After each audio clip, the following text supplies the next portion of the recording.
کسی بھائی نے پوچھا ہے علماء دیوبند کے عقائد کے حوالے سے اور ان کے پیچھے نماز پڑھنے کے حوالے سے۔ چند سوالات پیش خدمت ہیں۔ تبلیغی جماعت کو آپ کفر و شرک کرنے والی کہتے ہیں، مگر یہ جماعت تو بہت اچھا کام کر رہی ہے، آپ کس بنیاد پر اس کو غلط کہتے ہیں؟ برائے مہربانی تفصیل سے واضح کریں۔ پہلی مرتبہ ہمارے چینل تشریف لائے ہیں، آپ کا خیر مقدم کرتے ہیں، پلیز سبسکرائب کر لیجیے۔ بھائی نے پوچھا ہے علماء دیوبند کے عقائد کے حوالے سے اور ان کے پیچھے نماز پڑھنے کے حوالے سے۔ ان کے عقائد ان کی اپنی کتابوں میں معروف ہیں، موجود ہیں۔ علماء دیوبند، میں عامت الناس کی بات نہیں کر رہا، علماء دیوبند عقیدہ وحدت الوجود کے قائل ہیں۔ تمام علماء اس عقیدے کے قائل ہیں۔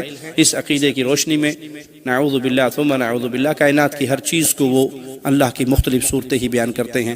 تمام بد عقیدہ صوفیہ کا یہی عقیدہ ہے۔ ڈاکٹر اسرار اپنی ایک تقریر میں کہتے ہیں کہ آپ ایک لکڑی پکڑ لیں، اس کے کارنر پہ ایک کپڑا باندھیں، اس پہ پیٹرول لگائیں، آگ جلا لیں، وہ لائٹ ہو جائے گی، اس کو سپیڈ سے دائرے میں گھمائیں، دیکھنے والے کو دائرہ نظر آئے گا، حقیقت میں وہ دائرہ نہیں ہوگا۔ اسی طرح ہمیں بظاہر یہ کائنات نظر آ رہی ہے، حقیقت میں یہ کائنات نہیں ہے، بلکہ نعوذ باللہ یہ اللہ کی عین ہے، اللہ کی غیر نہیں ہے۔ یہ عقیدہ وحدت الوجود ہے، جس کے کفر ہونے میں امت کے سلف کا اتفاق ہے کہ اس میں کوئی شک نہیں۔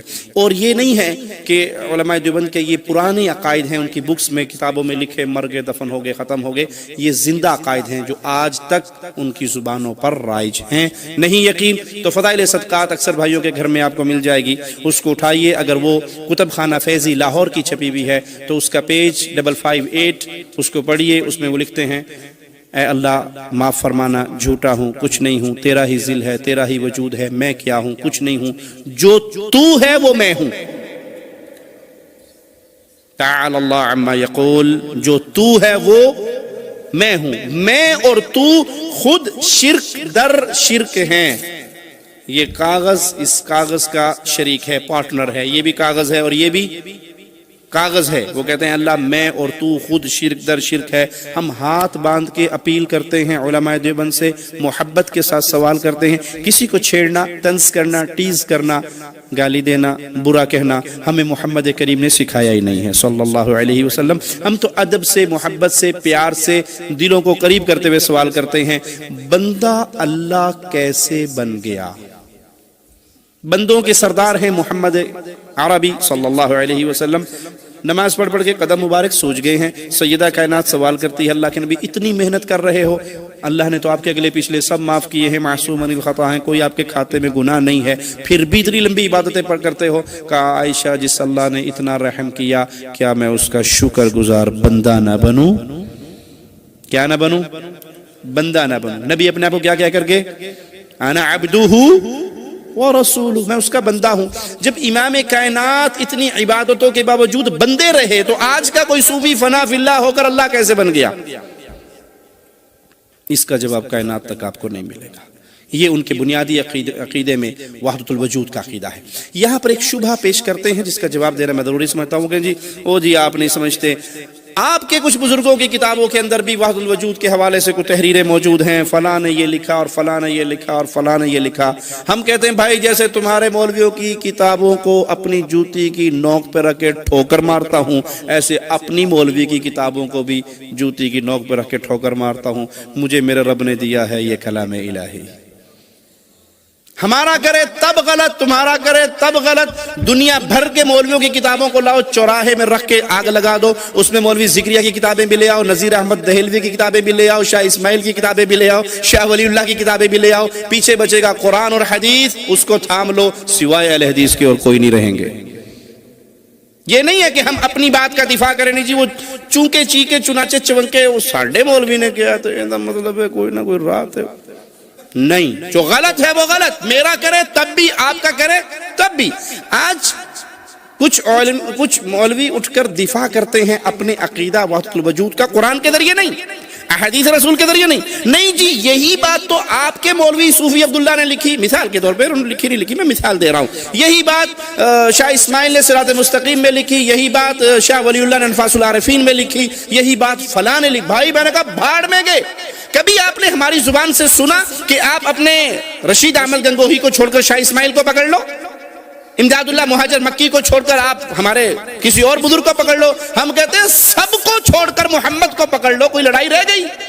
صلی اللہ علیہ وسلم. سب سے غلطی ہو سکتی ہے. کروڑ بابے بزرگ بھی اکٹھے ہو جائیں تو وہ ہمارے محدثین اولیاء اللہ کے برابر آج کا مولوی نہیں ہو سکتا. جب ہم ان کے بارے میں کہتے ہیں کہ ان کی بھی کوئی بات غلط ہوئی تو اس کو چھوڑا جائے گا, مصطفیٰ علیہ السلام کی بات کو نہیں چھوڑا جائے گا. تو ہمارے اوپر اعتراض اگر کسی نے کرنا ہے, میری بات کو نوٹ کیجئے, ہمارے اوپر اگر کوئی اعتراض کرنا چاہتا ہے تو وہ شاہ اسماعیل کی کتابوں پہ نہ کرے, وہ شاہ ولی اللہ کی کتابوں پہ نہ کرے, وہ کسی اور باب مولوی کی کتاب پہ نہ کرے. جب کتاب اعتراض ہو قرآن پر اور حدیث مصطفیٰ پر تو اہل الحدیث سمجھیں گے کہ ہمارے مذہب پر اعتراض ہوا ہے. ہم سب کتابوں سے بری ہیں, تمہاری بھی اور اپنی بھی. ہم نے اگر حق جانا ہے, جو عرش والے نے اپنا کلام نازل کیا اور جو مدینے والے کی زبان پہ اس کی پیاری تفسیر نازل کی. چند سوالات پیش خدمت ہیں. تبلیغی جماعت کو آپ کفر و شرک کرنے والی کہتے ہیں, مگر یہ جماعت تو بہت اچھا کام کر رہی ہے. آپ کس بنیاد پر اس کو غلط کہتے ہیں؟ برائے مہربانی تفصیل سے واضح کریں. دیکھیں, اس تعلق سے تو میں نے بہت کچھ واضح کیا ہوا ہے, اور یقیناً کفر و شرک والی جماعت, اب میں آپ کو کیا بتاؤں, ایک مثال میں دے دوں. اب میں کچھ کہوں گا تو برا ہوگا. یہ دیکھو, یہ کتاب ہاتھ, تاریخ مشائخ چشت, اس کے اوپر کیا لکھا ہوا ہے؟ برکت العصر قطب العالم عارف باللہ شیخ الحدیث حضرت مولانا محمد زکریا صاحب. اور وہ زکریا صاحب کون ہیں؟ جن کی کتاب یہ فضائل اعمال, فضائل صدقات ہے نا. یہ سب میں لے کے چلتا ہوں, مجھے پتا تھا آج پوچھا جاؤں گا میں. یہ فضائل اعمال یہ سب ہے, مجھے پتا ہے, سمجھ رہے ہیں؟ یہ کتاب ہے. اچھا جناب علی, آئیے اس کے حوالے سے میں ایک مثال دیتا ہوں. میں زیادہ نہیں. کہتے ہیں نا کہ باپ, یعنی اگر کسی کے خاندان کو دیکھنا ہو تو باپ کو دیکھ لو, پتہ چل جائے گا, ہے کہ نہیں؟ تو جناب علی یہ دیکھو, زکریا صاحب باپ ہیں تبلیغی جماعت کے. ان کتابوں کو جو بانٹے ہوئے ہیں, ان کا عقیدہ میں بتاؤں. یہ دیکھو, اللہ آپ کو بھلا کرے. یہ کہتے ہیں, کہاں ہے بھائی, یہ دیکھو صفحہ نمبر 234 ہے نا, جس کو اگر یقین آئے وہ آ کے بعد میں دیکھ لے گا. کہتے ہیں کہ حافظ محمد ضامن شہید, انہوں نے مجمع عام میں اپنا خلیفہ بنایا اور ہم لوگوں کو بھی مجاز کیا. اس کے بعد حضرت بیمار ہوئے, آپ نے فرمایا مجھے میرے وطن جھنجھانا لے چلو. جب لوہاری سے آپ کی پالکی تھانہ بھون پہنچی تو میانہ مسجد کے پاس ٹھہرایا. حاجی امداد اللہ مہاجر مکی, جو پورے رشید احمد گنگوئی, اشرف علی صاحب تھانوی, قاسم نانوتوی, ان سب کے پیر اعلیٰ حضرت ہیں. یہ ان کا بیان زکریا صاحب نوٹ کر رہے ہیں, کیونکہ ان کے پیر حافظ محمد ضامن شہید تھے. ان کا واقعہ ذکر کر رہے ہیں حاجی امداد اللہ مہاجر مکی کے حوالے سے. تو حاجی صاحب جو تھے وہ اکیلے تھے. انہوں نے حضرت کی چارپائی پکڑ کر کے کہنے لگے کہ جب حضرت نے فرمایا کہ اب تو میرا پیام سفر آخرت آ گیا ہے, اب میں مرنے والا ہوں, تو حضرت نے ان کی پالکی پکڑ کر حضرت رونے لگے. حضرت حاجی امداد اللہ مہاجر مکی جو پیر ہیں وہ رونے لگے. تو حضرت نے تسلی دی, فرمایا فقیر مرتا نہیں, فقیر مرتا نہیں, بلکہ ایک مکان سے دوسرے مکان میں انتقال کرتا ہے. فقیر کی قبر سے وہی فائدہ ہوگا جو ظاہری زندگی میں ہوتا تھا. سنو, یہ قبروں کے پجاری تم سمجھتے ہو بیچارے وہ خان صاحب لوگ ہیں بریلی شریف کے؟ ارے یہ شیخ لوگ بھی ہیں, یہ شیخ صدیقی لوگ ہیں. ادھر خان صاحب ہیں, ادھر شیخ لوگ ہیں. خان اور شیخ اور پٹھان کی لڑائی ہے یہ بیچ میں, اور کچھ نہیں, یہ دونوں سب ایک. سنو آگے کہتے ہیں بہرحال وہ مر گئے, دفن کرور دیا گیا. یہ عقیدہ بتلایا جا رہا ہے کہ جو بزرگ ہوتے ہیں, جو زندگی میں فائدہ ہوتا ہے وہی بولو مرنے کے بعد میں بولو. یہ امام ابو حنیفہ کا عقیدہ تھا. امام ابو حنیفہ رحمۃ اللہ علیہ قبر سے گزرے, ایک آدمی روز چلا رہا تھا. کہنے لگے ہیں تو کیا کر رہا ہے؟ کہا میں برسوں سے اس قبر والے کے پاس آ کے فریاد کرتا ہوں اور کچھ مانگتا ہوں. یہ کہا اس نے کچھ سنی؟ کہا نہیں. کہنے لگے تو ماتھا رگڑ کے مر جائے گا, یہ تیری بات قیامت تک نہیں سن سکتا ہے. یہ حنفی ہیں, یہ کہتے ہیں مرنے کے بعد بھی وہی فائدہ ہوتا ہے جو زندگی میں ہوتا تھا. سنو, کہتے ہیں اس کے بعد بہرحال وہ کرامت کی, ان کو دفن کر دیا گیا. تو کہنے لگے حضرت سارا انوار سمیٹے ہوئے ہیں, ورنہ یہ تو کہیں دوسری جگہ ہوتے تو پوری دنیا روشن ہو جاتی. بہرحال کہتے ہیں اعلیٰ حضرت حاجی امداد اللہ مہاجر مکی رحمت اللہ علیہ نے کیا کیا, مزار کے سرہانے چند اشعار لکھے اور اس کو کتبے میں لکھا کر پتھر پہ سرہانے حاجی ان کے ضامن اپنے پیر کے سرہانے لگا دیا. وہ اشعار کیا تھے یہ لکھے ہوئے ہیں. اشعار کیا تھے سنو, کہتے ہیں شہر جھنجھانا ہے ایک جائے ہدا، مسکن و ماوا ہے جس جا آپ کا، بہرحال لمبا ہے. کہتے ہیں پاس اس مرقد کے قبلہ رخ نبی، پاس اس مرقد کے قبلہ رخ نبی ہے زیارت گاہ میرے پیر کی، اس جگہ ہے مرقد پاک جناب، سر جھکاتے ہیں جہاں شیخ و شباب. جتنے بڈھے اور جوان ہیں ہمارے پیر کے قبر کے سامنے جا کے کیا کرتے ہیں؟ سر جھکاتے ہیں. ممتا گپتا نے کچھ دن پہلے بی بی سی لندن میں زین العابدین صاحب جو 26ویں پیڑھی پر خواجہ معین الدین چشتی کے ہیں، اس سے یہی انٹرویو میں کہا کہ وہاں پہ جا کے ہم نے دیکھا ہے لوگ ماتھا ٹیکتے ہیں وہاں، تو پھر تو یہ اس کے اندر بت پرستی کی بو نہیں آتی؟ تو کہا نہیں، یہ تو ایسے ہی ہے جیسے گرو دکشنا لیتے ہیں ہندو لوگ، اپنے گروؤں اور سادھوؤں کے پیروں کو چھوتے ہیں، گرو دکشنا لیتے ہیں، ایسے بھی ہم لوگ جا کے مزاروں کو گرو دکشنا لیتے ہیں، وہاں بھی جا کے سروں کو جھکاتے ہیں. یہ دیکھیں کس طرح سے وہاں میرے پاس وہ ریکارڈ موجود ہے اور لوگوں نے سنا ہوگا. B B C London Mamta Gupta بہت چبھتے ہوئے سوالات کرتی ہے اور لا کے اینڈ پہ چھوڑتی ہے اس طرح سے. شیعہ تک نے کہلوایا یہ شیعہ ہے، کہلوایا ہے اس نے، اور وہ سے ریکارڈنگ موجود ہے، میں دکھاؤں گا. سنو، کہتے ہیں جس کو ہو، اب یہ سنو، یہ کفر سنو، یہ کفر. تم کہتے ہو نا کہ یہ تو کفر و شرک سے ڈانڈے کہاں ملتے ہیں. سنو، جس کو ہو شوق دیدار خدا، جس کو ہووے شوق دیدار خدا، ان کے مرقد کی زیارت کو وہ جا. استغفر اللہ. یہ تبلیغی جماعت کے سرخیل برکت العصر یہ لکھا ہوا ہے. اللہ ایسی برکت سے امت کو محفوظ رکھے.